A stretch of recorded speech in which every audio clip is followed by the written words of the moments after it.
اس طرح کی مزید ویڈیوز چاہتے ہیں تو اس ویڈیو پر تبصرہ کریں۔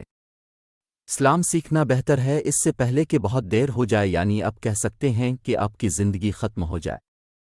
میں نے آپ کے بچوں کے لیے آسان اسلامی کہانیاں بھی بنائی ہیں تاکہ وہ مذہب میں اختلافات کے باوجود حقیقی اسلام سیکھ سکیں۔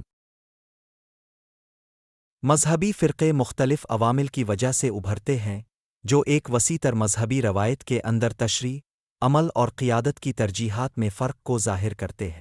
مذاہب کے اندر فرقے پیدا ہونے کی چند اہم وجوہات یہ ہیں۔ مذہبی صحیفوں کی متنوع تشریحات مختلف عقائد اور طریقوں کا باعث بن سکتی ہیں۔ مثال کے طور پر، تمام مذاہب میں مختلف فرقے مذہبی کتابوں کی مختلف تشریح کرتے ہیں۔ اسلام سب سے تیزی سے پھیلنے والا مذہب ہے اور سامعین کو دیے گئے منطقی ثبوتوں کی وجہ سے 2070 تک یہ دنیا کا سب سے بڑا مذہب بن جائے گا۔ اگر آپ 2019 میں مذاہب کے سائز کا موازنہ کریں، عیسائیوں کی تعداد 2.3 ارب سے زیادہ ہے، مسلمان تقریباً 2 ارب ہیں۔ عیسائی، مسلمان،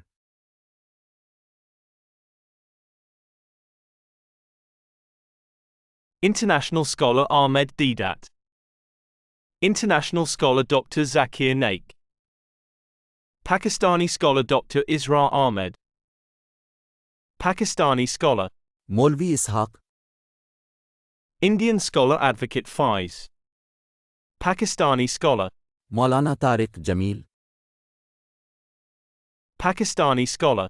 انجینئر علی مرزا،